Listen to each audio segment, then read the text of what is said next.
नमस्कार, आप देख रहे हैं समाचार प्लस झारखंड बिहार और मैं हूं आपके साथ सुमित रॉय।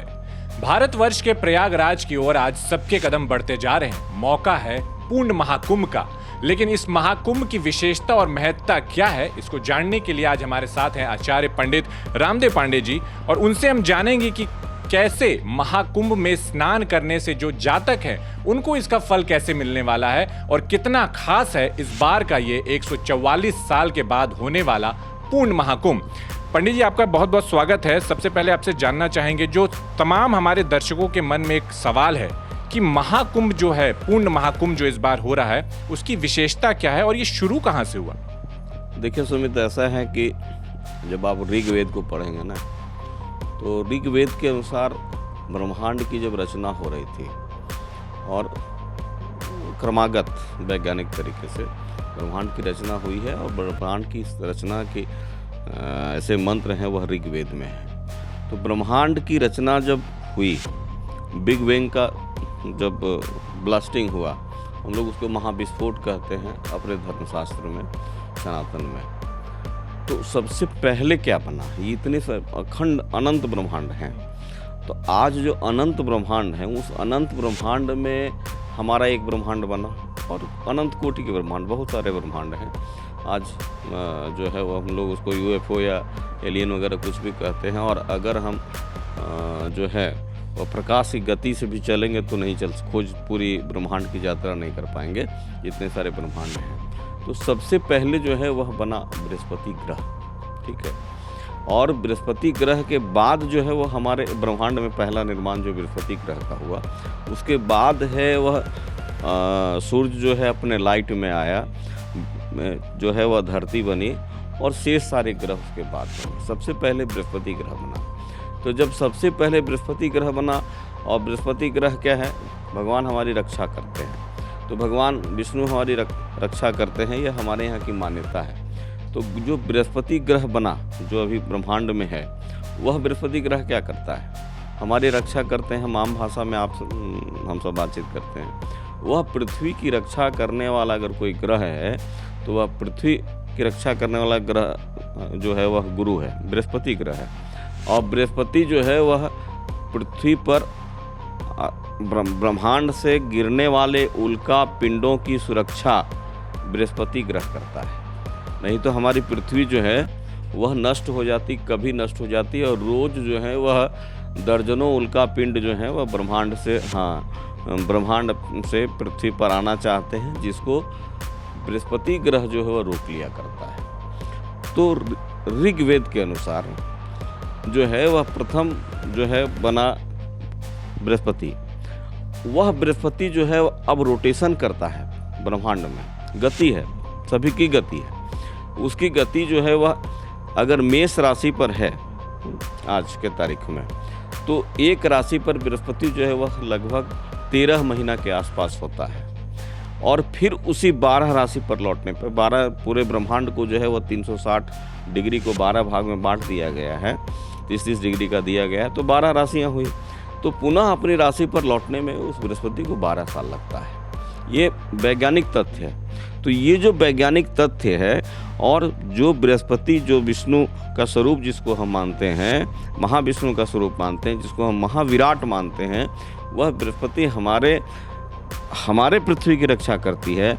इसलिए हम उस बृहस्पति के प्रति कृतज्ञता प्रकट करते हुए, जब वो एक राउंड में अपने पास चक्कर लगा करके आती है अपने राशि पर, तो उसमें जो है वह कुंभ का मेला हमारे यहाँ लगता है।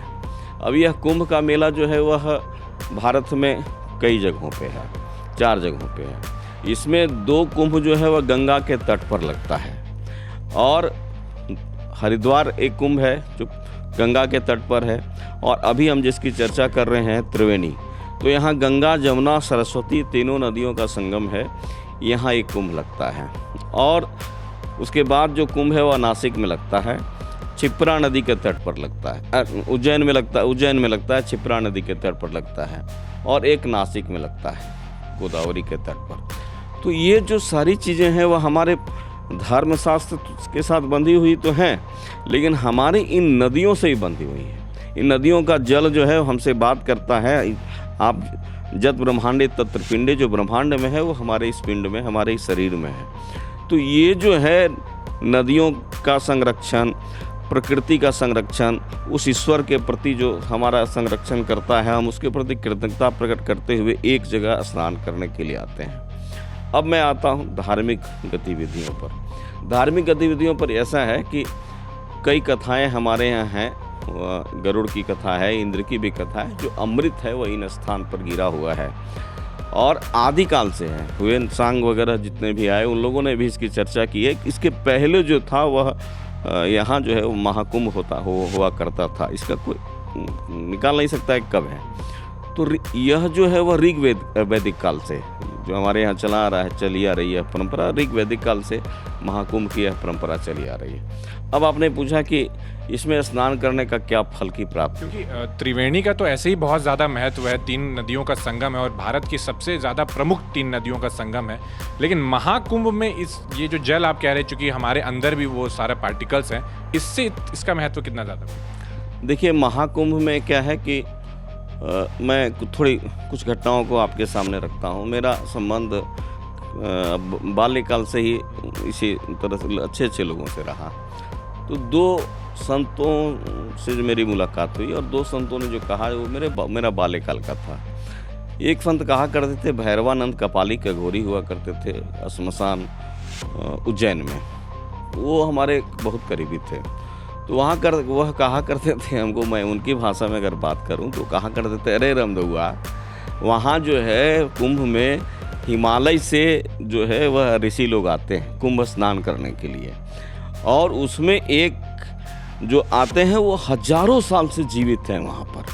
तो हमको आश्चर्य लगता था, विज्ञान के स्टूडेंट हुआ करते थे, कैसे जीवित रहेंगे। आज विज्ञान कहता है कि जहाँ पॉल्यूशन नहीं होगा वहाँ लोग हजारों साल जीवित हो सकता है। ठीक है। एक और थे, बोकारो के थे, गृहस्थ थे। उन्होंने कहा कि मैं संध्या आरती कर रहा था, तो ठीक मैंने संध्या पूजन कर रहा था, गायत्री मंत्र का जप कर रहा था, और जप के दरमियान कुछ साधु गुजर रहे थे। तो एक साधु ने कहा कि मैं पहली बार जब आया था तो राजा दशरथ के भोज खाने के लिए आया था, और आज जी मैं सत्य घटना बात कर रहा हूँ। उनका नाम था श्रीकांत पांडे, बिरनी ब्लॉक के थे, अब नहीं रहे वो। तो वो माला जप रहे थे, उसी समय 2 साधु की जो मंडली जाती वो गुजर रही थी। तो उन्होंने कहा कि मैं जब पहली बार आया तो राजा दशरथ का भोज खाने के लिए आया था, और अब की बार आ रहा हूँ। तो एक लगता है कि 80-81 की घटना उन्होंने मुझे सुनाई, मैं इंटरव्यू वगैरह में था। अब ये बताएं कि राजा दशरथ का जो है वह श्राद्ध कब हुआ होगा, कई लाख साल गुजर गए। तो क्या इतने लाख साल तक लोग हमारे यहाँ जीवन जी सकते हैं? ये बातें आती हैं। तो हिमालय के कंदरा जो है, हमारे यहाँ बहुत सारे पहाड़ हैं। हमारे यहाँ हिमालय का कंदरा है, हमारे यहाँ जो है वह विंध्याचल का पर्वत है, हमारे यहाँ जो है वह गिरनार का पर्वत है, हमारे यहाँ गुजरात की कुछ पर्वत हैं। वहाँ कंदराओं में साधु संत जो हैं वह रहा करते हैं। वहाँ सभी तरह से वातावरण स्वच्छ है, और वे लोग यहाँ क्यों स्नान करने आते हैं, प्रश्न ये उठता है। तो एक कथा है, भागवत की कथा ही है कि जब गंगा को श्राप दिया गया, गंगा पृथ्वी पर जाएगी, तो पृथ्वी पर जाएगी तो वो क्या करेगी, जितने भी पापियों के पाप को जो नहाएंगे उसमें, उनके पापियों का पाप जो है वह नष्ट हो जाएगा। तो गंगा ने भगवान विष्णु से कहा कि जब सभी नहाएंगे तो मैं पूरी काली हो जाऊंगी, सभी पापी नहाएंगे ना, तो मैं पूरी काली हो जाऊंगी, पूरी पाप मैं हो जाऊंगी। तो मेरे को हमारे लिए कोई ऐसा उपाय बताइए कि मैं पुण्य भी मेरे पास रहे। तो भगवान ने कहा कि जो साधु संत होंगे, संत जिसे कहा जाए, संत की परिभाषा अलग होती है, जो साधु संत होंगे, गृहस्थ भी संत हो सकते हैं, गृहस्थ भी साधु हो सकते हैं, ऐसी कोई बात नहीं है। तो जो साधु संत स्नान करेंगे वो भी पुण्य आपको प्राप्त होगा, और उन साधु संतों को भी पुण्य की प्राप्ति होगी। ये जो है वह साइकिल चक्र है, और इस तरह से जो है वह गंगा पवित्र रहेगी। नंबर 3, हम जो सनातनी हैं वह क्या है कि हम किसी के प्रति कृतज्ञता व्यक्त करते हैं।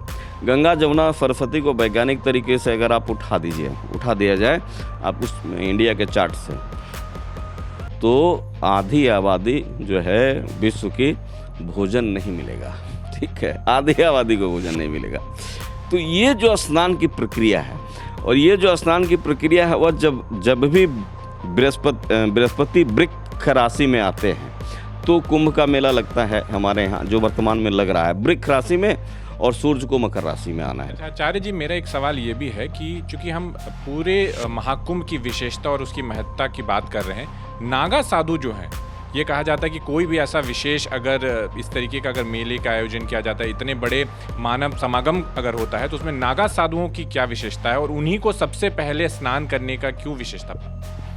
देखिए, नागा साधु जो होते हैं, मैं कहीं पढ़ रहा था कि आपके यहाँ अगर भंडारा हो रहा हो और आपके भंडारे में 1000 ब्राह्मण आए, ठीक है, और एक अगर नागा आ गया, ठीक है, तो वह जो है 1000 ब्राह्मण, ब्राह्मणों के बराबर है एक। जी, 1000 ब्राह्मण हो, कुछ चांडाल हो, चांडाल जो नहीं, सभी लोग जिसको हम लोग जो है वह गरीब वगैरह कहते हैं, उसके भोजन कराने का जो पुण्य होता है उससे ज़्यादा पुण्य होता है एक नागा को भोजन कराने का, और एक नागा को दर्शन करने का पुण्य है।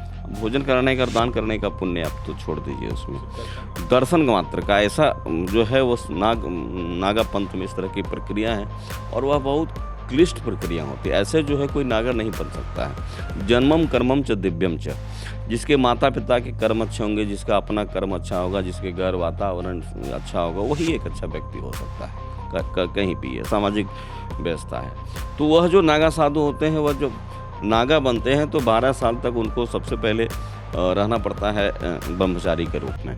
12 साल के बाद जो है उनकी जब तपस्या पूरी हो जाती है तो सारे श्राद्ध कर्म वगैरह उनके कराए जाते हैं, और उसके बाद जो है उनके ये जो है कान को खींच करके, और इतना मोटा चिमटा होता है लोहे का, ये समझिए 2 इंच का, ऐसे करके उसमें डाल दिया जाता है। ये इसमें आप देखेंगे कि 2 पेन एक साथ घुस जाएगा इन दोनों कानों में, 2 पेन कलम जो है वो घुस जाया करेगा। उसके बाद वो जो होते हैं वो समाज से ऊपर बढ़ के होते हैं। उनको 2 जिम्मेवारी दी गई है, एक ईश्वर की भक्ति करना और एक सनातन की रक्षा करना। तो आज के इस भौतिक युग में व्यक्ति जो है वह ब्रह्मचारी रहे, उसके बाद वस्त्र नहीं पहनना, ठीक है, वे वस्त्र नहीं पहनते हैं, वो नकेट रहते हैं। कोई नागा जो है थोड़ा सा अपना पुतली वगैरह कुछ पहन लिया करते हैं। तो वह समाज में जो उपलब्धता है, आपने गांधी जी एक धोती पहना करते थे। गांधी जी ने कहा कि मैं एक धोती पहनता हूं कि बाकी सारे भारत के लोग जो हैं वह कपड़े का सदुपयोग कर सकते हैं। अब उन नागरिक के बारे में आप क्या कहेंगे जो कुछ भी नहीं पहनते? ये ठंडी है पूरी, सब कुछ है, प्रतिकूल वातावरण, आज वहाँ 5 डिग्री 4 डिग्री की परिस्थिति बनी हुई है। तो ये भक्ति है, और ये जो भक्ति है वह नागाओं का समर्पण है समाज के लिए। वह नागाओं का समर्पण संपूर्ण समाज के लिए, कि वस्त्र समर्पण करता हूँ मैं, अपनी सारी इच्छाएं समर्पण कर रहा हूँ। तो जो अपनी सारी इच्छाओं को समर्पण करेंगे वो पवित्र हो सकते हैं ना, वो तो पवित्र हैं। और यही समागम है जो हम बृहस्पति के लिए महाकुंभ में आयोजन हुआ करता है। इसीलिए जितने भी नागा हैं, जितने भी संत हैं, जितने भी हैं, यहाँ ऐसे भी नहीं, यहाँ देवता लोग भी जो है वह इस संगम में स्नान करने के लिए आते हैं। रात्रि को अगर आप देखेंगे तो रात्रि 45 दिन का समय है, और महास्नान जो होता है, जो शाही स्नान, अमृत स्नान हम लोग उसको नाम दिया गया है। रात्रि में तारे टूट करके भी और उस गंगा में जो है वह डुबकी लगाया करते हैं। लेकिन इसको देखने के लिए आपको अपनी आँख होनी चाहिए, अपनी चिंतन होनी चाहिए।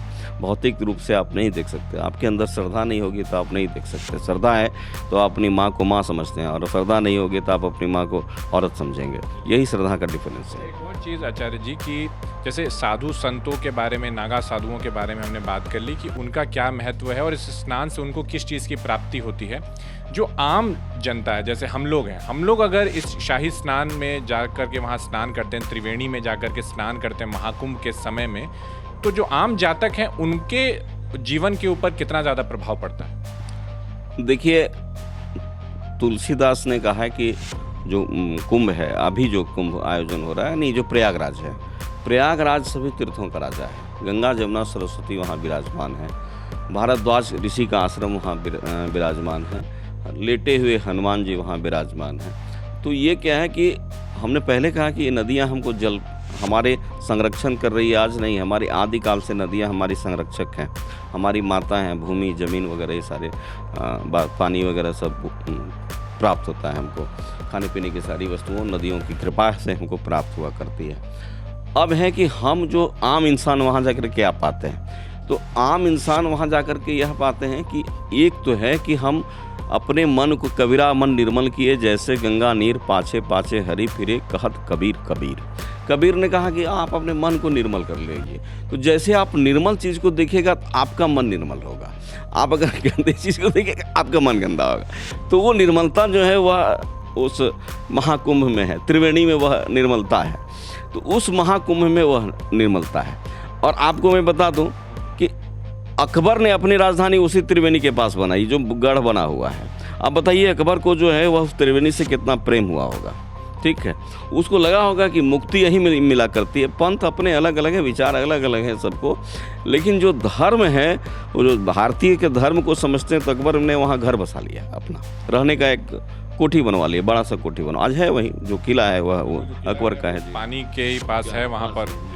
तो ये हम अपने धर्म में नहीं, सभी धर्मों की मैं बात करता हूँ। तो जितने हमारे गृहस्थ हैं वहाँ जाते हैं, वहाँ उनको देवत्व की प्राप्ति होती है। जो संत कौन देवता के स्वरूप में वहाँ आया हुआ है, हमारे यहाँ की मान्यता है, उसका वो दर्शन होता है। तीसरी चीज़ है कि आदिकाल से ही है, मैंने पहले कहा कि इसकी कोई टाइम लिमिट नहीं है। आदिकाल से हमारे समाज में, हमारे सनातन समाज में कैसी व्यवस्था की गई, जो आज सरकारें व्यवस्था कर रही है कि इंडिया ट्रेड की, भाई ट्रेडिंग बढ़ाओ तो हमारा जीडीपी बढ़ेगा। तो ये ट्रेडिंग बढ़ाओ हमारा जीडीपी बढ़ेगा, वो तो हमारे सनातन ने तो पहले कह दिया कि ट्रेडिंग ऐसे बढ़ाओ हमारा जीडीपी बढ़ेगा। तो ये जो है हमारे सनातन में जो है वो अर्थव्यवस्था है, धर्म की व्यवस्था है, पर्यटन की व्यवस्था है, वातावरण की व्यवस्था है। तो इस कुंभ में सारी व्यवस्थाएं, आप जीडीपी बढ़ाइए, पर्यटन बढ़ाइए, मिलिए, शांतिपूर्वक मिलिए, शांति समागम कीजिए, टाइम पास वहाँ कीजिए। रोज़ जल में सुबह 5 बजे स्नान कीजिए ब्रह्म मुहूर्त में उठ करके, और ब्रह्म मुहूर्त में स्नान करने के बाद करोड़ों लोग स्नान करते हैं वहाँ पे। लेकिन आप देखिए कि सभी लोग निरोग हैं, स्वस्थ हैं, फलाना है। कोरोना काल भी आया, कोरोना काल में भी कई कुंभ आयोजित हुए, लेकिन कहीं कोई गड़बड़ियाँ नहीं हुई। तो ये जो संकल्प आपके मन में होगा, उसी संकल्प के अनुसार जो आपके मन में दर्शन होगा, वही दर्शन से आप जो है वह कुंभ का दर्शन कर सकते हैं। और ये कुंभ की महत्ता है।